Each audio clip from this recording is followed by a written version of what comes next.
بسم الله الرحمن الرحيم الذي أحسن كل شيء خلقه وبدأ خلق الإنسان من طين ثم جعل نسله من سلالة من ماء مهين ثم سواه ونفخ فيه من روحه وجعل لكم السمع والأبصار والأفئدة قليلا ما تشكرون. അസ്സലാമു അലൈക്കും വറഹ്മത്തുള്ളാഹി വബറകാതുഹു. ഖുർആൻ പദം 1418 ദിവസത്തിലേക്ക് എല്ലാവരെയും ഹാർദമായി സ്വാഗതം ചെയ്യുന്നു. വിശുദ്ധ ഖുർആനിലെ 32-ാമത്തെ അധ്യായമായ സൂറത്ത് സജദയിലെ 7 മുതൽ 9 വരെയുള്ള ആയത്തുകളാണ് ഇന്ന് പഠന വിധേയമാക്കുന്നത്.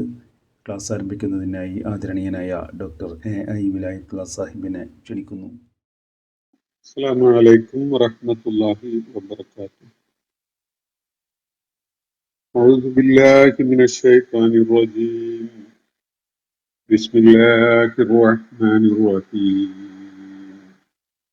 الذي أحسن كل شيء خلقه وبدأ خلق الإنسان من طين ثم جعل نسله من سلالة من ماء مهين ثم سواه ونفخ فيه من روحه وجعل لكم السمع والأبصار والأفئدة قليلا ما تشكرون.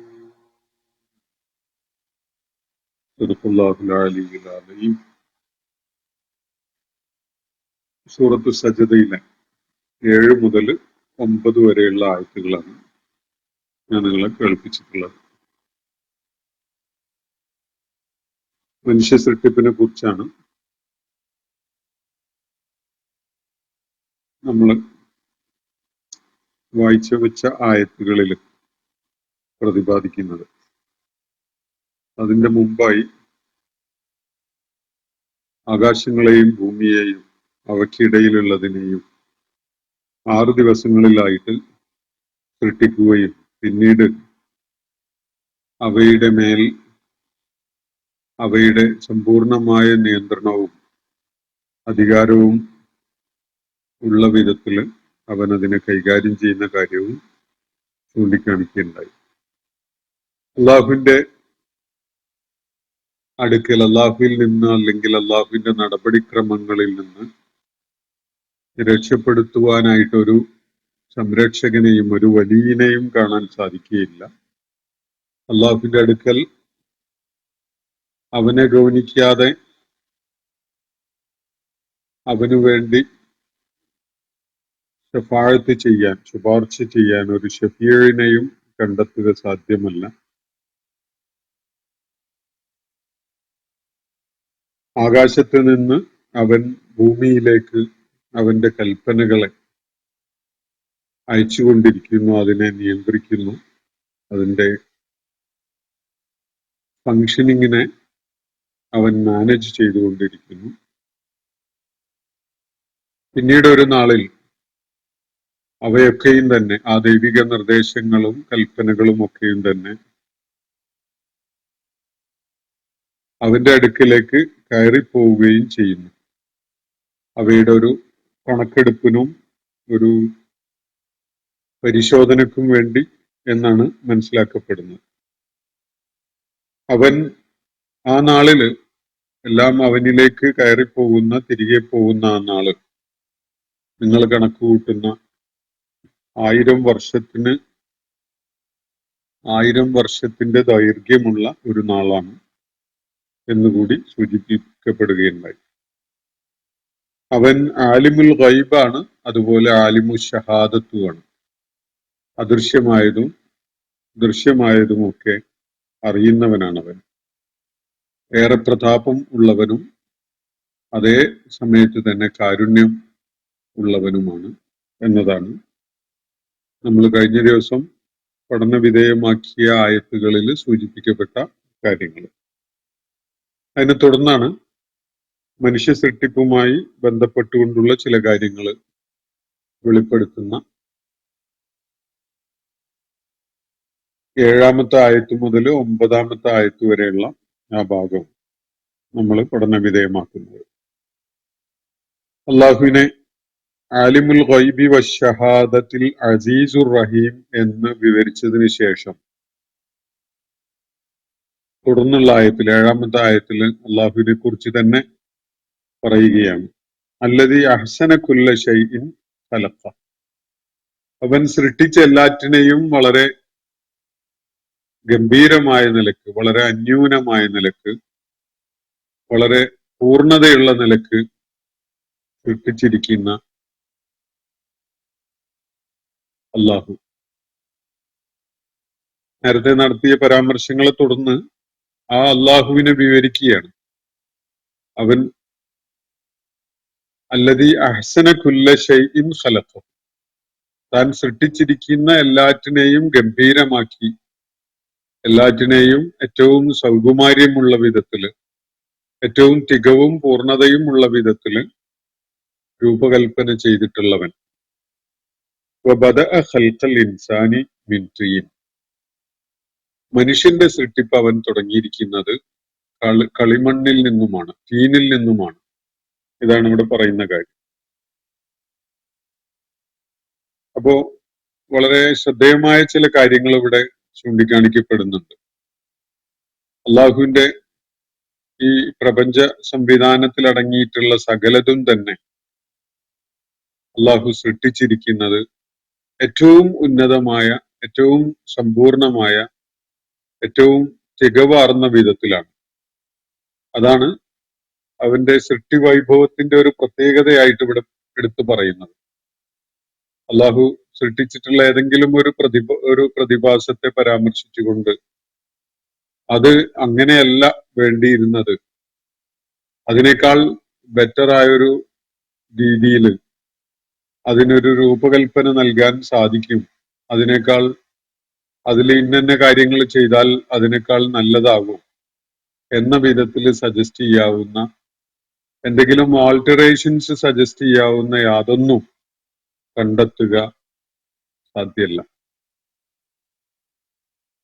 അള്ളാഹുവിന്റെ സൃഷ്ടിപ്പ് എന്ന് പറയുന്നത് ട്രയൽ ആൻഡ് എറർ മെത്തേഡിലൂടെ നിർവഹിക്കപ്പെട്ടിട്ടുള്ള ഒരു സംഗതിയല്ല. ചെയ്തു നോക്കിയിട്ട് അതിലെ ന്യൂനതകൾ കണ്ടെത്തി, ഇംപെർഫെക്ഷൻസ് മനസ്സിലാക്കി, അത് തിരുത്തി അങ്ങനെ മെച്ചപ്പെടുത്തി കൊണ്ടുവരുന്ന ഒരു പ്രോസസ് അല്ല അള്ളാഹുവിന്റെ സൃഷ്ടി വൈഭവത്തിനുള്ളത്. അവന്റെ സൃഷ്ടിപ്പിന്റെ ഒരു പ്രത്യേകത, അവൻ സൃഷ്ടിക്കുന്ന ഏത് സംഗതിയും അതിന്റെ ഫങ്ഷനിങ് വളരെ കൃത്യമായി, വളരെ പൂർണ്ണതയോടുകൂടി അതിനെ പ്രത്യേകമായി ആ നിലയ്ക്ക് ലക്ഷ്യം വെച്ചുകൊണ്ട് സൃഷ്ടിക്കുന്ന കാര്യങ്ങളാണ്. അതിലിപ്പോ എന്തെങ്കിലും മോഡിഫിക്കേഷനോ ആൾട്ടറേഷനോ വേറെ ആർക്കെങ്കിലും സജസ്റ്റ് ചെയ്യാനോ കൊണ്ടുവരാനോ സാധിക്കില്ല. അതാണ് അള്ളാഹുവിന്റെ സൃഷ്ടിപ്പിന്റെ ഒരു പ്രത്യേകത. അല്ലദീ അഹ്സന കുല്ല ശൈഇൻ ഖലഖ, അവൻ സൃഷ്ടിച്ചിരിക്കുന്ന ഏത് വസ്തുവും, ജീവനുള്ളതായാലും അചേതനമായാലും, സസ്യ ലോകത്തെ സംഗതികളായാലും ജൈവലോകത്തെ സംഗതികളായാലും, അല്ലെങ്കിൽ പൂർണ്ണമായി അചേതനമായ വസ്തുക്കളോ പ്രതിഭാസങ്ങളോ ഒക്കെ ആണെങ്കിലും അതിന്റെയൊക്കെ സൃഷ്ടിപ്പ് തികവാർന്ന വിധത്തിലാണ് അവൻ നിർവഹിച്ചിരിക്കുന്നത്. അതിന് മോഡിഫിക്കേഷൻസോ ആൾട്ടറേഷൻസോ സജസ്റ്റ് ചെയ്ത് അതിനേക്കാൾ മെച്ചപ്പെട്ട ഒരു സാധ്യതയുണ്ട് എന്ന് പറയാൻ കഴിയുന്ന വിധത്തിലല്ല ഒന്നിന്റെയും സൃഷ്ടിപ്പ്. ഇത് നമ്മുടെ ചുറ്റുപാടുകളെ നിരീക്ഷിച്ചാൽ തന്നെ നമുക്ക് കൃത്യമായി ബോധ്യപ്പെടുന്ന ഒരു കാര്യമാണ്. എന്നിട്ട് അള്ളാഹു പറയുന്നത് വബദഅ ഖൽഖൽ ഇൻസാന മിൻ തീൻ എന്നാണ്. അവൻ മനുഷ്യന്റെ സൃഷ്ടിപ്പ് തുടങ്ങിയിരിക്കുന്നത് കളിമണ്ണിൽ നിന്നാണ് എന്നാണ്. മനുഷ്യ സൃഷ്ടിപ്പ് അല്ലെങ്കിൽ മനുഷ്യന്റെ ഉത്ഭവം വളരെ കൂടുതലായിട്ട് മനുഷ്യന്റെ ചിന്തയും ശ്രദ്ധയും ഒക്കെ പതിഞ്ഞിട്ടുള്ള ഒരു വിഷയമാണ് മനുഷ്യന്റെ ഉൽപ്പത്തി, മനുഷ്യന്റെ സൃഷ്ടിപ്പ് എന്നത്. ദൈവിക സ്രോതസ്സുകളിലൂടെ പഠിപ്പിക്കപ്പെട്ട കാര്യം വിശുദ്ധ ഖുർആനിലും അതിനു മുമ്പ് ഓൾഡ് ടെസ്റ്റമെന്റിലും ന്യൂ ടെസ്റ്റമെന്റിലും ഒക്കെയുള്ള സൂചനകൾ മനുഷ്യനെ അള്ളാഹു സൃഷ്ടിച്ചിരിക്കുന്നതിന്റെ ഒരു പ്രക്രിയ അതിലൊക്കെ വ്യക്തമാക്കുന്നുണ്ട്. ഇവിടെ അതിന്റെ ഏറ്റവും ആദ്യഘട്ടത്തിൽ അള്ളാഹു മനുഷ്യനെ സൃഷ്ടിച്ചിരിക്കുന്നത് കളിമണ്ണിൽ നിന്നാണ് എന്ന് സൂചിപ്പിക്കുകയാണ്. ഇത് തള്ളിക്കളഞ്ഞുകൊണ്ട് പിന്നിട്ട കാലത്ത് കഴിഞ്ഞ ഒരു 1.5 നൂറ്റാണ്ട് കാലത്തിനുള്ളിലായിട്ട് വ്യത്യസ്തമായ അഭിപ്രായങ്ങള്, നിഗമനങ്ങളൊക്കെ ശാസ്ത്രം മുന്നോട്ട് വെച്ചിട്ടുണ്ട്. നമ്മൾ പരിണാമവാദം എന്ന വിധത്തിൽ മനസ്സിലാക്കുന്ന ഡാർവിന്റെ പ്രപ്പോസൽ, ഡാർവിൻ മുന്നോട്ട് വെച്ചിരിക്കുന്ന ഒരു ആശയം, അതിൽ നിന്ന് തീർത്തും വ്യത്യസ്തമായ ഒരു കാര്യമാണ് ഖുർആൻ ഇവിടെ പറയുന്നത്.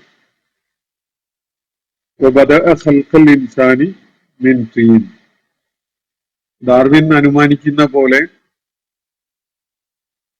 സൃഷ്ടികളിൽ നിന്ന്, ജൈവ ലോകത്ത് നിന്ന് പരിണമിച്ച് പല സ്പീഷീസുകളിലൂടെയും കടന്നു വന്ന് രൂപപ്പെട്ടതല്ല മനുഷ്യൻ എന്നതാണ് വ്യക്തമായിട്ടും ഖുർആൻ ഇവിടെ നൽകുന്ന സൂചന.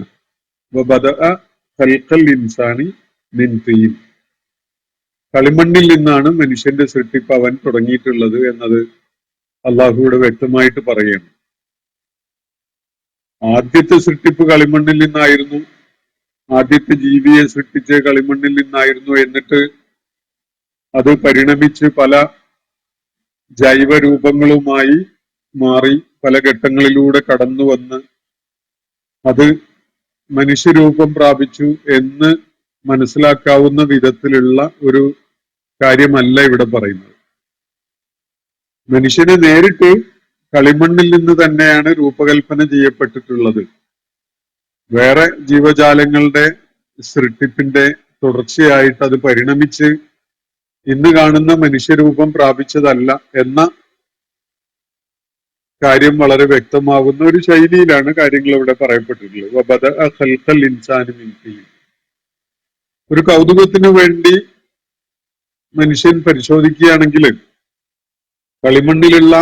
കളിമണ്ണിന്റെ സത്തിൽ അടങ്ങിയിട്ടുള്ള രാസപദാർത്ഥങ്ങളല്ലാത്ത യാതൊന്നും തന്നെ മനുഷ്യ ശരീരത്തിൽ ഇല്ല എന്നത് കാണാൻ സാധിക്കും.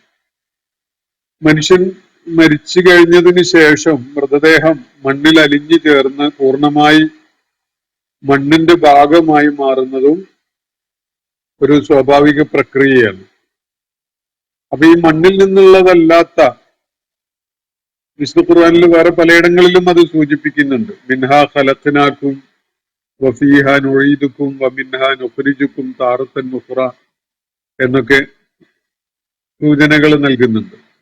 മണ്ണിൽ നിന്നാണ്, ഇതിൽ നിന്നാണ് നിങ്ങൾ സൃഷ്ടിച്ചിട്ടുള്ളത്, നിങ്ങളിപ്പോ മടങ്ങുന്നതും അതിലേക്കാണ്, അതിൽ നിന്ന് തന്നെയാണ് നിങ്ങൾ ഒരു നാളിൽ പുനരുജ്ജീവിപ്പിക്കപ്പെടാൻ പോകുന്നത് എന്ന കാര്യമാണ് അവിടെ പറയുന്നത്. അപ്പോ മണ്ണിൽ നിന്നാണ് മനുഷ്യന് രൂപകൽപ്പന ചെയ്യപ്പെട്ടിട്ടുള്ളത്. കളിമണ്ണിന്റെ സത്ത ഉപയോഗപ്പെടുത്തിക്കൊണ്ടാണ് എന്നത് അള്ളാഹുവിടെ വ്യക്തമായിട്ട് പറയുകയാണ്. ഏത് വിധത്തില് അത് നിർവഹിക്കപ്പെട്ടു, എങ്ങനെയാണ് അത് ഉണ്ടായത് തുടങ്ങിയിട്ടുള്ള ഒരുപാട് വിശദാംശങ്ങള് അതില് നമ്മളോട് പങ്കുവെക്കാതെ കിടക്കുന്നുണ്ട്. മനുഷ്യന്റെ ഗ്രാഹ്യതക്ക് അപ്പുറത്തായ പല കാര്യങ്ങളുമായിരിക്കും അതില് അടങ്ങിയിട്ടുണ്ടാവുക. മനുഷ്യന് മനസ്സിലാക്കാൻ കഴിയുന്ന, ഉൾക്കൊള്ളാൻ കഴിയുന്ന ഒരു ഭാഷയിലും ശൈലിയിലുമായിട്ട് കാര്യങ്ങൾ പറയുന്നു എന്ന നിലക്കാണ് നമുക്കതിനെ കാണാൻ സാധിക്കാം. എന്നിട്ട് പറയുന്നത് സുമ്മ ജഅല നസ്ലഹു, പിന്നെ അവന്റെ വംശപരമ്പരയെ അവൻ നിർവഹിച്ചു. മിൻ സുലാലത്തിൻ മിൻ മാഇൻ മഹീൻ, ഒരു മ്ലേച്ഛത തോന്നുന്ന വിധത്തിലുള്ള ജലത്തിന്റെ സത്തയിൽ നിന്നാണ് മനുഷ്യന്റെ വംശപരമ്പരയെ അവൻ നിലനിർത്തിയിട്ടുള്ളത്. മനുഷ്യന് എന്തെങ്കിലും തൃപ്തി തോന്നുന്ന വിധത്തിലുള്ള ഒരു മിശ്രിതമോ അല്ലെങ്കിൽ ഒരു ദ്രാവകത്തിൽ നിന്നല്ല. യഥാർത്ഥത്തില് ഇവിടെ ചൂണ്ടിക്കാണിക്കുന്നത് മഹീൻ എന്നാണ്, ഡിസ്പൈസ്ഡ് എന്നാണ്. ഒരു അറപ്പും വെറുപ്പും ഉളവാക്കുന്ന വിധത്തിലുള്ള ഒരു ജലസത്തിൽ നിന്നാണ് മനുഷ്യന്റെ വംശപരമ്പരയെ അവൻ രൂപകൽപ്പന ചെയ്തിട്ടുള്ളത് എന്നതാണ് ഇവിടെ സൂചിപ്പിക്കപ്പെടുന്നത്. സ്ത്രീയുടെയും പുരുഷന്റെയും സ്രവങ്ങളെയാണ് അവര് ലൈംഗിക ബന്ധത്തിൽ ഏർപ്പെടുമ്പോൾ ഉണ്ടാകുന്ന സ്രവങ്ങളെയാണ് ഇവിടെ സൂചിപ്പിക്കുന്നത് എന്നുള്ളത് മനസ്സിലാക്കാൻ സാധിക്കും. അതിന്റെ സ്വഭാവവും മഹീൻ എന്ന നിലക്കാണ് അള്ളാഹു ഇവിടെ വിവരിച്ചിരിക്കുന്നത്. ഒരു അറപ്പുളവാക്കുന്ന അല്ലെങ്കിൽ നമുക്ക് അനിഷ്ടം തോന്നിക്കുന്ന, വെറുപ്പ് തോന്നിക്കുന്ന ഒരു സംഗതി.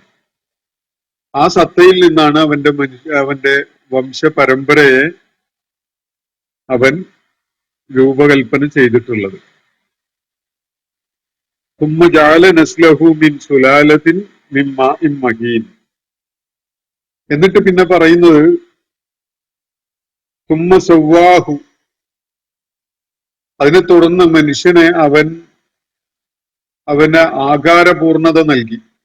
സവ്വാഹു, അവനെ ശരിപ്പെടുത്തി, അവന് തികവാർന്ന ഒരു രൂപവും ആകാരവും ഒക്കെ നൽകി. അവന്റെ എല്ലാ സംഗതികളിലും ഒരു സന്തുലിതത്വം ഉണ്ടാക്കി എന്നും മനസ്സിലാക്കാവുന്നതാണ്.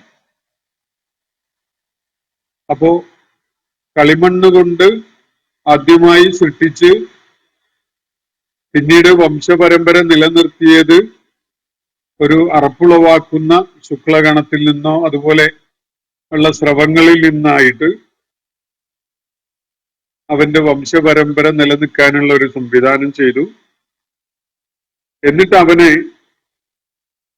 അവന്റെ രൂപവും ആകാരവും ഒക്കെ സന്തുലിതമാക്കി. വനഫഖ ഫീഹി മിർ റൂഹിഹി. അതിനെ തുടർന്ന് അവൻ ആ രൂപത്തിൽ അവന്റെ ആത്മാവിൽ നിന്ന്, അവന്റെ ചൈതന്യത്തിൽ നിന്ന് ഊതുകയും ചെയ്തു. ജീവൻ പകർന്നു കൊടുത്തത് അവന്റെ ശരീരത്തിന്റെയും മനസ്സിന്റെയും ഒക്കെ പ്രവർത്തനം ഓപ്പറേഷണൽ ആക്കി, അത് പ്രവർത്തനം തുടങ്ങുന്ന വിധത്തില് അതിന് ജീവൻ സാന്നിധ്യം ഉണ്ടാക്കിയത് ഈ ഒരു നടപടിയിലൂടെയാണ്. അല്ലാഹുവിനല്ലാതെ അങ്ങനെ ഒരു ജീവൽ ചൈതന്യം പകർന്നു നൽകാൻ സാധിക്കുകയില്ല. അല്ലാഹു തന്റെ നിയന്ത്രണത്തിലുള്ള, തന്റെ അധീനതയിലുള്ള ഒരു ചൈതന്യമാണ് ഈ സൃഷ്ടിച്ച രൂപത്തില് ഊതിയിട്ടുള്ളത്. ഇവിടെ ഇതിന് പറയുന്ന ഈ തന്റെ ആത്മാവിൽ നിന്ന് ഊതി, അതുപോലെ ഊതി തുടങ്ങിയിട്ടുള്ള പ്രയോഗങ്ങള് മനുഷ്യന്റെ ഭാഷയിൽ കാര്യങ്ങള് എളുപ്പത്തിൽ ഉൾക്കൊള്ളുന്ന വിധത്തിലുള്ള ഒരു വിവരണമാണ്. അത് മനുഷ്യനെ പോലെ ഒരു രൂപം, അതിന് വായയും ഊതാനുള്ള കഴിവും ഒക്കെയുള്ള വിധത്തിലുള്ള ഒരു ചിത്രം നമ്മളെ മനസ്സിൽ ചിലപ്പോ പെട്ടെന്ന് കടന്നു വന്നെന്ന് വരും. അത് ഖുർആൻ ഇതുപോലെയുള്ള ഒരുപാട് കാര്യങ്ങൾ വിവരിക്കുന്നതിന് മനുഷ്യന് ഉൾക്കൊള്ളാൻ പറ്റുന്ന ഒരു ശൈലിയിൽ കാര്യങ്ങൾ പറഞ്ഞു എന്ന നിലക്കേ നമുക്ക് സങ്കല്പിക്കാൻ പറ്റുള്ളൂ, മനസ്സിലാക്കാൻ കഴിയുള്ളൂ. അതിനപ്പുറത്തേക്ക് ഏത് വിധത്തിലാണ് അത് നിർവഹിക്കപ്പെട്ടത് എന്നത് നമുക്കറിയില്ല. അള്ളാഹു മനുഷ്യന്റെ ആദ്യത്തെ രൂപം ഉണ്ടാക്കിയതിന് ശേഷം, അതിനെ സന്തുലിതമായി ക്രമീകരിച്ചതിന് ശേഷം അതിൽ ജീവൽ ചൈതന്യം പകർന്നു നൽകി എന്നാണ് ഇവിടെ പറയുന്നത്. ഈ ജീവൽ ചൈതന്യം എന്നത് നമ്മൾ കളിമണ്ണ് കൊണ്ട് ഒരു രൂപം ഉണ്ടാക്കിയിട്ട് പിന്നെ അത് ഒരു ലിവിങ് ഓർഗാനിസം എന്നുള്ള നിലക്ക് പ്രവർത്തനക്ഷമമാക്കാൻ, അതിന് ജീവൽ ചൈതന്യം നൽകാനും നമുക്ക് കഴിയില്ല. കളിമണ്ണിന്റെ രൂപം എന്തെങ്കിലുമൊക്കെ ഉണ്ടാക്കി വെക്കാനേ കഴിയുള്ളൂ. അള്ളാഹുവിന് മാത്രമേ അതിനെ ഒരു ജീവനുള്ള സൃഷ്ടിയായി രൂപപ്പെടുത്തിയിട്ട് അതിന് ജീവൽ ചൈതന്യം പകർന്നു നൽകാൻ കഴിയുകയുള്ളൂ. അപ്പൊ ഇവിടെ പറയുന്ന സുമ്മ സവ്വാഹു വനഫഖ ഫീഹി മിർ റൂഹിഹി, ഈ മിർ റൂഹിഹി എന്ന് പറയുന്നത് അവന്റെ ആത്മാവിൽ നിന്ന്, അവന്റെ ചൈതന്യത്തിൽ നിന്ന് എന്നൊക്കെ പറയുന്നത്, അത് വേറെയും ഒരു സാധ്യതയുള്ള വായനയുണ്ട്.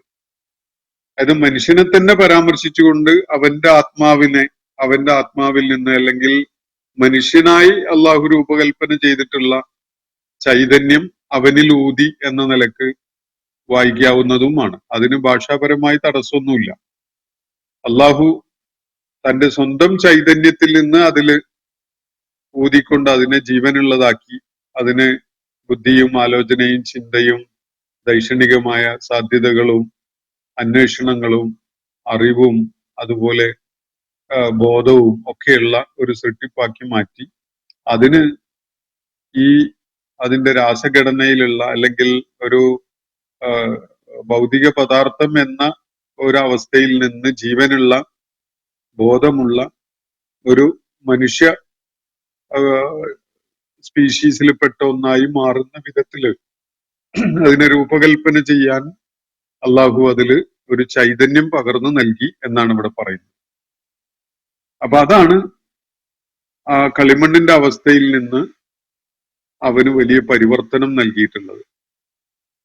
ഒരു മനുഷ്യൻ എന്നുള്ള നിലക്ക് ഒരു ഇൻഡിവിജ്വാലിറ്റി നൽകുന്ന ഒരു ഇടപെടൽ അതാണ് എന്നത് കാണാൻ കഴിയും. മനുഷ്യ ശരീരം രാസപരിശോധനയ്ക്ക് വിധേയമാക്കിയാൽ കളിമണ്ണിലുള്ളതല്ലാത്ത യാതൊന്നും ശരീരത്തിൽ കാണാൻ സാധിക്കില്ല. അതിന്റെ ബേസിക് ആയിട്ട് ഉപയോഗപ്പെടുത്തപ്പെട്ടിട്ടുള്ള രാസപദാർത്ഥങ്ങൾ അല്ലെങ്കിൽ മൂലകങ്ങള് ഈ കളിമണ്ണിലൊക്കെയുള്ള സംഗതികൾ തന്നെയാണ്. എന്നാൽ ജീവൻ എന്ന അത്യത്ഭുതകരമായ ഒരു പ്രതിഭാസം കളിമണ്ണ് കൊണ്ടുണ്ടാക്കിയ രൂപത്തിന് ഉണ്ടാവുക എന്നത് അത് വളരെ വിസ്മയകരമായ അത്ഭുതമുളവാക്കുന്ന ഒരു സംഗതിയാണ്. അത് എങ്ങനെയാണ് അത് നിർവഹിക്കപ്പെട്ടിരിക്കുന്നത് എന്നത് നമ്മൾ അത്ഭുതപ്പെടുത്തും, അത് നിരീക്ഷിക്കാനും നമ്മൾ സന്നദ്ധരായാലും. മനുഷ്യനെ മാറി നിന്ന് അവന്റെ സൃഷ്ടിപ്പിൽ അടങ്ങിയിട്ടുള്ള കൗതുകം കണ്ട് അതിനെക്കുറിച്ച് അത്ഭുതം കൂറുന്ന ഒരു കഥാപാത്രം ഷേക്സ്പിയറുടെ നാടകങ്ങളുടെ കൂട്ടത്തില് വളരെ പ്രസിദ്ധമായ ഹാംലെറ്റ് എന്ന നാടകത്തില് നമുക്ക് ഹാംലെറ്റ് എന്ന കേന്ദ്ര കഥാപാത്രത്തില് കാണാൻ കഴിയും. ഒരു പ്രത്യേക സന്ദർഭത്തില് ഹാംലെറ്റ് മനുഷ്യാസ്തിത്വത്തിന്റെ അർത്ഥത്തെക്കുറിച്ച്, അതിന്റെ അർത്ഥസൂചനകളെ കുറിച്ച് ആലോചിക്കുന്ന, വളരെ ഫണ്ടമെന്റലായി എക്സിസ്റ്റൻഷ്യൽ ആയിട്ട് ആലോചിക്കുന്ന ഒരു ഘട്ടത്തിലാണ് ഹാംലെറ്റ് മനുഷ്യനെ മാറി നിന്ന് നിരീക്ഷിച്ചുകൊണ്ട് ഇങ്ങനെ ഒരു അത്ഭുതം പ്രകടിപ്പിക്കുന്നത് നമുക്ക് ആ നാടകത്തിൽ കാണാൻ കഴിയും. അതില് മനുഷ്യന്റെ രണ്ട് എക്സ്ട്രീംസ് ഹാംലെറ്റ് ഉൾക്കൊണ്ടുകൊണ്ട് പറയുന്ന what a piece of work is a man എന്ന് പറഞ്ഞുകൊണ്ടാണ് ആ അത്ഭുതം പ്രകടിപ്പിക്കുന്നത്. എന്തൊരു അത്ഭുതകരമായ ഒരു സൃഷ്ടിയാണ് മനുഷ്യൻ, എന്തൊരു വളരെ വൈഭവത്തോടു കൂടി രൂപകൽപ്പന ചെയ്യപ്പെട്ടിട്ടുള്ള ഒരു കലാസൃഷ്ടിയാണ് മനുഷ്യൻ എന്ന നിലക്കാണ് ഹാംലെറ്റ് അത്ഭുതം കൂറുന്നത്. എത്ര യുക്തിഭദ്രമായിട്ട് ആലോചിക്കാൻ കഴിയുന്ന, എത്ര ഗംഭീരമായ രൂപഘടനയുള്ള, അതുപോലെ ചലിക്കാനും ഇടപെടാനും ഒക്കെ കഴിയുന്ന എന്തൊരു അത്ഭുതകരമായ സൃഷ്ടിപ്പാണ്. സൃഷ്ടികളിൽ വെച്ച് ഏറ്റവും നിസ്തുലത തോന്നുന്ന വിധത്തിലുള്ള രൂപഘടനയുള്ള എന്നൊക്കെ പറഞ്ഞുകൊണ്ട് ഹാംലെറ്റ് അതില് വല്ലാതെ അത്ഭുതപ്പെടുന്ന ഒരു കാഴ്ചയാണ് നമുക്ക് അവിടെ കാണുന്നത്. ഇതേ മനുഷ്യന് തന്നെ താൻ വെറും ഒരു മണ്ണിൽ നിലത്ത് കിടക്കുന്ന ഒരു മണ്ണ് പൊടി ആണ് അല്ലെങ്കിൽ ഡസ്റ്റ് ആണ് എന്നത് തോന്നിപ്പിക്കുന്ന അവസ്ഥകളും ഉണ്ടാവും. അതാണ് ഹാംലെറ്റ് അവിടെ സൂചിപ്പിക്കുന്ന കാര്യം തന്നെ. നിലത്ത് നിന്ന് വാരിയെടുക്കുന്ന ഒരു പിടി മണ്ണ് അല്ലെങ്കിൽ ഒരല്പം ഡസ്റ്റ്, അതിനപ്പുറത്തേക്ക് താൻ ഒന്നുമല്ല എന്നൊരു തിരിച്ചറിവും ജീവിത പ്രതിസന്ധികളെ അഭിമുഖീകരിക്കുമ്പോൾ മനുഷ്യന് പലപ്പോഴും ഉണ്ടാവാറുണ്ട്. അങ്ങനെ ഹാംലെറ്റ് മനുഷ്യൻ എന്ന പ്രതിഭാസത്തെ നിരീക്ഷിച്ചുകൊണ്ട് അത്ഭുതപ്പെട്ട കാര്യം നിങ്ങളുമായി പങ്കുവച്ചു എന്നേ ഉള്ളൂ. അടിസ്ഥാനപരമായി ഖുർആൻ മുന്നോട്ട് വെക്കുന്ന സൃഷ്ടിപ്പിനെ അല്ലെങ്കിൽ മനുഷ്യ സൃഷ്ടിപ്പിനെ കുറിച്ചുള്ള മനുഷ്യ സൃഷ്ടിപ്പിന്റെ ആ പ്രക്രിയയെ ഉൾക്കൊണ്ടുകൊണ്ടുള്ള ഒരു വിവരണമാണ് അവിടെ ഹാംലെറ്റ് നടത്തുന്നത് എന്നത് കാണാൻ സാധിക്കും. അല്ല, അത്ഭുതമൊന്നുമില്ല. ഹാംലെറ്റിന്റെ കർത്താവ് വില്യം ഷേക്സ്പിയർ ഒരു ക്രൈസ്തവ പശ്ചാത്തലത്തിൽ ഉണ്ടായിരുന്ന ആളാണ്. ബൈബിളിലെ സൃഷ്ടിപ്പിനെ കുറിച്ചുള്ള പരാമർശങ്ങൾ തീർച്ചയായിട്ടും അദ്ദേഹത്തെ സ്വാധീനിച്ചിട്ടും ഉണ്ടാകും. അപ്പോ തുമ്മ സവ്വാഹു വനഫഖ ഫീഹി മിർ റൂഹിഹി, എന്നിട്ട് അള്ളാഹു പറയുകയാണ്, കളിമണ്ണ് കൊണ്ട് രൂപകൽപ്പന ചെയ്യപ്പെട്ടതിന് ശേഷം വളരെ സന്തുലിതമാക്കി അവനെ മാറ്റി, എന്നിട്ട് അവനിൽ തന്റെ ചൈതന്യം അവൻ ഊതുകയുണ്ടായി. ആത്മചൈതന്യം അല്ലെങ്കിൽ അവന്റെ ആത്മാവിൽ നിന്ന് ഊതുകയുണ്ടായി. ഇത് അള്ളാഹുവിന്റെ ആത്മാവിൽ നിന്ന് ഊതി എന്ന നിലക്ക് മനസ്സിലാക്കാം. അതേപോലെ തന്നെ മനുഷ്യന് വേണ്ടി അള്ളാഹു ഒരുക്കിയിട്ടുള്ള ജീവൽ ചൈതന്യം, അതിൽ നിന്ന് അവനിൽ ഊതി എന്നതും മനസ്സിലാക്കാം. രണ്ടിനും ഭാഷാപരമായി സാധ്യതയുണ്ട്. ഇവിടെ ശക്തമായ മഴയാണ്, അതുകൊണ്ട് പറയുന്നത് കേൾക്കുന്നുണ്ടോ എന്നുള്ളത് ഇവിടെ പ്രശ്നം നന്നായിട്ട് ശബ്ദത്തിനുണ്ട്. എന്തായാലും ഞാനത് അതിന്റെ വിവരണം പൂർത്തിയാക്കാം. വജാലലക്കുമു സമഅ വൽ അബ്സാറ വൽ അഫ്ഇദത. തുടർന്ന് അല്ലാഹു പറയുന്നത്, ഇതുവരെ മനുഷ്യനെ പരാമർശിച്ചുകൊണ്ട് അവൻ എന്ന് പറഞ്ഞുകൊണ്ടാണ് വിവരിച്ചതെങ്കിലും ഇപ്പോ മനുഷ്യനെ നേരിട്ട് അഭിസംബോധന ചെയ്യുന്ന ഫസ്റ്റ് പേഴ്സണില് സെക്കൻഡ് പേഴ്സണിൽ അഡ്രസ് ചെയ്തുകൊണ്ടാണ് ഇവിടെ സംസാരിക്കുന്നതെന്ന് കാണാൻ കഴിയും. വജഅലലക്കും, നിങ്ങൾക്കായി അവൻ സജ്ജീകരിച്ചു തന്നു, ഒരുക്കി തന്നു. അസ്സമഅ, കേൾവി, വൽ അബ്സാറ, കാഴ്ച. അബ്സാർ എന്നുള്ള ബസർ എന്നതിന്റെ ബഹുവചനാണ്. ദൃഷ്ടികൾ അല്ലെങ്കിൽ കാഴ്ച, കാണാനുള്ള സാധ്യത, അതിന്റെ ബഹുവചനാണ് ഇവിടെ ഉപയോഗിച്ചിരിക്കുന്നത്. വജഅലലക്കുമു സമഅ വൽ അബ്സാറ, കേൾവിയും കാഴ്ചയും അവൻ നിങ്ങൾക്കായിട്ട് ഒരുക്കി തന്നു, ഉണ്ടാക്കി തന്നു. വൽ അഫ്ഇദത, അതുപോലെ മനസ്സും, ആലോചനാശേഷിയുള്ള മനസ്സും അല്ലെ ദിഷണയും അവൻ നിങ്ങൾക്കായി ഒരുക്കി തന്നു. ഖലീലമ്മാ തശ്കുറൂൻ, പക്ഷെ നിങ്ങളുടെ കൂട്ടത്തില് പരിമിതമായ എണ്ണം ആളുകൾ മാത്രമാണ് കൃതജ്ഞത കാണിക്കുന്നത് എന്നതാണ് അള്ളാഹുവിടെ പറയുന്ന കാര്യം. അള്ളാഹു സ്വന്തം ഇച്ഛയുടെ അടിസ്ഥാനത്തിൽ പകർന്നു തന്നിട്ടുള്ള ജീവൽ ചൈതന്യവും അതുപോലെ ഇത്തരം കഴിവുകളും, കേൾവി, കാഴ്ച, ആലോചനാശേഷി, ഇതൊക്കെയും മനുഷ്യന് പകർന്നു നൽകുകയുണ്ടായി. മനുഷ്യനായിട്ട് അവൻ നൽകി. പക്ഷെ ഈ കഴിവുകളും ഈ സാധ്യതകളും ഒക്കെ മനുഷ്യന് ദൈവികമായി നൽകപ്പെട്ടതാണ് എന്ന ഒരു തിരിച്ചറിവ് കാരണമായിട്ട് ഉണ്ടാകുന്ന ഒരു കൃതജ്ഞത മനുഷ്യരിൽ പരിമിതമായ ആളുകൾ മാത്രമേ കാണിക്കുന്നുള്ളൂ എന്നതാണ് അള്ളാഹുവിടെ ചൂണ്ടിക്കാണിക്കുന്ന കാര്യം. ഈ ആയത്തുകൾ വായിക്കുമ്പോൾ നമുക്ക് ബോധ്യപ്പെടുന്ന ഒരു സംഗതി, ഒരു മനുഷ്യന് തന്റെ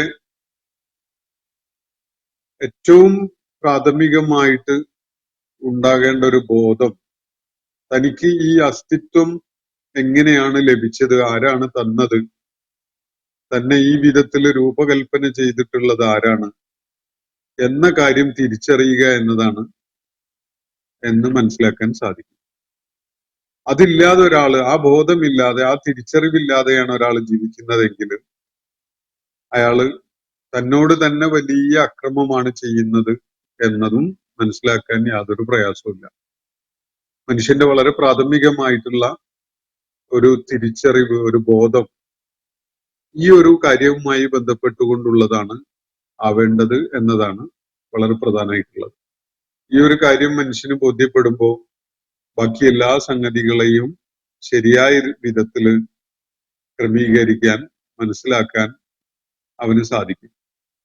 ഈ ഒരു കാര്യം തിരിച്ചറിഞ്ഞിട്ടില്ലെങ്കിൽ മനുഷ്യന്റെ ജീവിതം തന്നെ, അവന്റെ സകല പ്രവർത്തനങ്ങളും തന്നെ ദിശയില്ലാത്ത വിധത്തില്, എന്തിനു വേണ്ടി, എന്ത് ലക്ഷ്യം വെച്ചുകൊണ്ട് എന്നൊന്നും അറിയാത്ത വിധത്തിലുള്ള കാട്ടിക്കൂട്ടലുകളായി മാറും എന്നതാണ് വസ്തുത. അപ്പോ ഇന്ന് നമ്മൾ വായിച്ച ആയത്തുകളിലായിട്ട് അള്ളാഹു വിവരിക്കുന്നത്, ഒന്ന്, അള്ളാഹുവിന്റെ സൃഷ്ടിപ്പിന്റെ ഏറ്റവും വലിയ പ്രത്യേകത അല്ലദീ അഹ്സന കുല്ല ശൈഇൻ ഖലഖ, അവന്റെ സൃഷ്ടിപ്പിനെ, അവൻ എല്ലാ സംഗതികളുടെയും സൃഷ്ടിപ്പിനെ ഏറ്റവും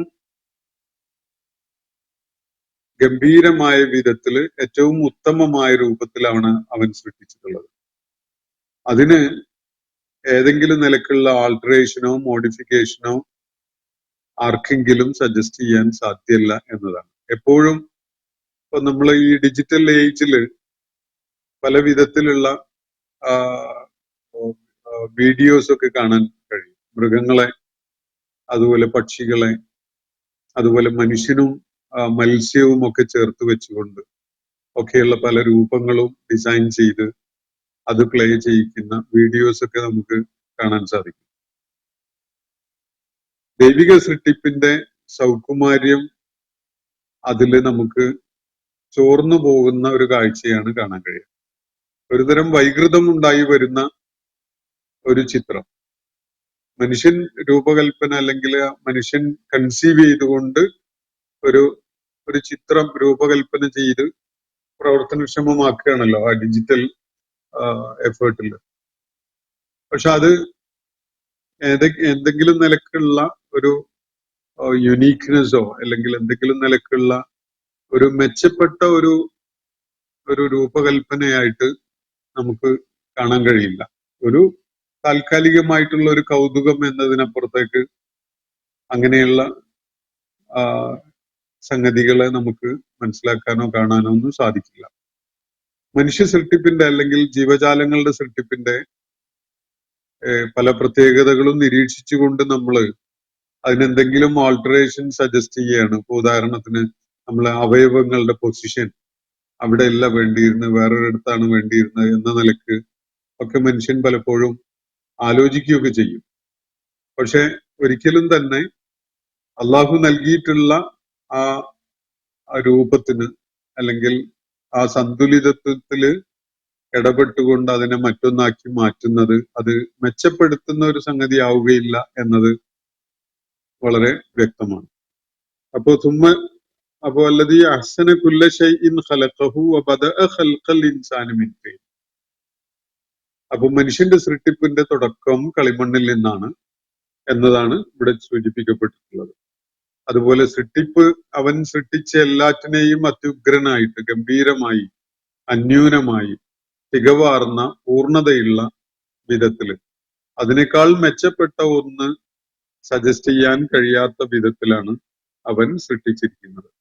അതുപോലെ സുമ്മ ജഅല നസ്ലഹു മിൻ സുലാലത്തിൻ മിൻ മാഇൻ മഹീൻ, അതും അത്ഭുതകരമായ ഒരു പ്രക്രിയയാണ് അല്ലാഹു നടപ്പിലാക്കിയിട്ടുള്ളത്.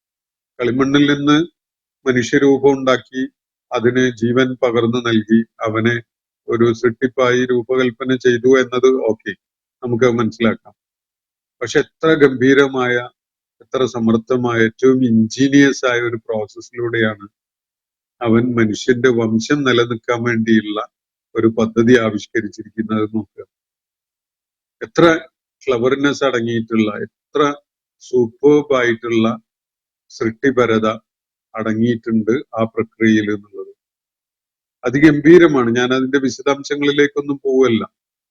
അത് ആണിന് പെണ്ണിനോടും പെണ്ണിന് ആണിനോടും ആകർഷണമുണ്ടാകുന്ന ആ ഒരു ഫേസ് മുതൽ മനുഷ്യ ശിശുവിന്റെ വളർച്ചയുടെ പൂർണ്ണത എത്തുന്നത് വരെയുള്ള ആ പ്രോസസ്സ്, അതിലടങ്ങിയിട്ടുള്ള, അതിൽ ഇൻവോൾവ് ആയിട്ടുള്ള ഓരോ ഘട്ടങ്ങളും അതിൽ ദൈവികമായി പ്രവർത്തനക്ഷമമാക്കിയിട്ടുള്ള കാര്യങ്ങൾ, മനുഷ്യന്റെ വംശ നൈരന്തര്യം ഉണ്ടാകാൻ വേണ്ട ആ സജ്ജീകരണവും ആ ക്രമീകരണവും ഒക്കെ അങ്ങേയറ്റത്തെ അത്ഭുതമുളവാക്കുന്ന ഒരു സംഗതിയാണ്. അതുകൊണ്ടാണ് പലപ്പോഴും എംബ്രിയോളജിയെ കുറിച്ച് ഒരല്പമെങ്കിലും പഠിക്കാനോ മനസ്സിലാക്കാനോ സാധിച്ച ഒരാളും തന്നെ ദൈവനിഷേധിയാവാൻ സന്നദ്ധരാവാത്തത്. വളരെ അപൂർവമാണ് ദൈവനിഷേധത്തിലേക്ക് അത്തരം കാര്യങ്ങളെ അറിയാനും പഠിക്കാനും കഴിഞ്ഞ ആളുകൾ ദൈവനിഷേധിയായി മാറുന്നത് അപൂർവമാണ്. മനുഷ്യ ശരീരത്തിൽ രൂപപ്പെടുന്ന ഒരു എംബ്രിയോ അത് പല ഘട്ടങ്ങളിലൂടെ കടന്നുപോയി മനുഷ്യരൂപം പ്രാപിക്കുന്ന ആ പ്രക്രിയ വളരെ വിസ്മയകരമായ ഒരു സംഗതിയാണ് എന്നത് അതിനെക്കുറിച്ച് അല്പം നിരീക്ഷിക്കുകയോ പഠിക്കുകയോ ഒക്കെ ചെയ്താൽ നമുക്ക് ബോധ്യപ്പെടുകയും ചെയ്യും. സുമ്മ ജഅല നസ്ലഹു മിൻ സുലാലത്തിൻ മിൻ മാഇൻ മഹീൻ. അത് കളിമണ്ണിൽ നിന്നാണ് മനുഷ്യന് രൂപം നൽകപ്പെട്ടിട്ടുള്ളതെങ്കിൽ അവന്റെ വംശ പരമ്പര നിലനിർത്തിയിട്ടുള്ളത് ഈ അറപ്പുളവാക്കുന്ന ഒരു ജലഗണത്തിൽ നിന്നാണ് എന്നതാണ് അള്ളാഹു ഇവിടെ പറഞ്ഞിട്ടുള്ളത്. അവന് എല്ലാവിധത്തിലുമുള്ള സന്തുലിതത്വത്തോടു കൂടിയുള്ള സൃഷ്ടിപ്പ് രൂപകൽപ്പന നൽകി. അവന്റെ ശരീരം, അതിന്റെ ആകാരം, അതിന്റെ ഓരോ അവയവങ്ങളുടെ ഘടന, അതിന്റെ പ്രവർത്തന രീതി തുടങ്ങിയിട്ടുള്ളതൊക്കെയും വനഫഖ ഫീഹി മിൻ റൂഹിഹി, അതിനെ തുടർന്ന് അവൻ അതിൽ അവന്റെ ജീവൽ ചൈതന്യം അല്ലെങ്കിൽ അവന്റെ ആത്മാവിനെ അതിൽ ഊതുകയുണ്ടായി. എന്നിട്ട് നിങ്ങൾക്കായി അവൻ കേൾവി തന്നു, കാഴ്ച തന്നു, ആലോചിക്കാൻ പറ്റുന്ന അതിനുപകരിക്കുന്ന വിധത്തിലുള്ള അഫ്ഇദത്ത്, ഫുആദ് എന്നുള്ളതിന്റെ ബഹുവചന മനസ്സ് തന്നു. ഇതൊക്കെയും അവന്റെ പ്രത്യേകമായ നടപടിയാണ്, മനുഷ്യ സൃഷ്ടിപ്പിലുള്ള ഇടപെടലാണ്. ഖലീലമ്മാ തശ്കുറൂൻ, പക്ഷെ പരിമിതമായ എണ്ണം ആളുകൾ മാത്രമാണ് കൂട്ടത്തില് അള്ളാഹുവിനോട് കൃതജ്ഞത കാണിക്കാൻ സന്നദ്ധരാവുന്നത് എന്ന കാര്യമാണ് അള്ളാഹുവിടെ തുടർന്ന് ചൂണ്ടിക്കാണിക്കുന്നത്. ഇന്നത്തെ സെഷൻ ഞാനിവിടെ അവസാനിപ്പിക്കുകയാണ്. സൂറത്ത് സജ്ദയിലെ 7 മുതൽ 9 വരെയുള്ള ആയത്തുകളാണ് നമ്മൾ പഠന വിധേയമാക്കിയിട്ടുള്ളത്. ഒരുപാട് ശാസ്ത്ര ബന്ധമുള്ള കാര്യങ്ങൾ വിശകലനം ചെയ്യാനും മനസ്സിലാക്കാനും ഒക്കെ ന്യായമായ സാധ്യതകൾ അടങ്ങിയിട്ടുള്ള ആയത്തുകളാണിവ. അതിന്റെ എല്ലാ വിശദാംശങ്ങളിലേക്കും കടക്കുക എന്നത് ഇപ്പോൾ പ്രായോഗികമല്ല. അതുകൊണ്ട് ഞാൻ അതിന്റെ ഒരു പരിമിതമായ തലത്തിൽ നിന്നുകൊണ്ട് മാത്രമാണ് അതിനെ നിങ്ങൾക്ക് വിവരിച്ചു തന്നിട്ടുള്ളത്. അള്ളാഹു നമ്മെ എല്ലാവരെയും അനുഗ്രഹിക്കുമാറാവട്ടെ. വാഖിറു ദഅ്വാന അനിൽ ഹംദുലില്ലാഹി റബ്ബിൽ ആലമീൻ. അസ്സലാമു അലൈക്കും വറഹ്മത്തുള്ളാഹി വബറകാതുഹു. ഇന്നത്തെ ഖുർആൻ പദം ഇവിടെ സമാപിക്കുന്നു. ഖുർആൻ പഠനത്തിൽ പങ്കെടുത്ത എല്ലാവർക്കും അല്ലാഹു അർഹമായ പ്രതിഫലം നൽകി അനുഗ്രഹിക്കട്ടെ. വആഖിറു ദഅ്വാന അനിൽ ഹംദുലില്ലാഹി റബ്ബിൽ ആലമീൻ. അസ്സലാമു അലൈക്കും വറഹ്മത്തുള്ളാഹി വബറകാതുഹു.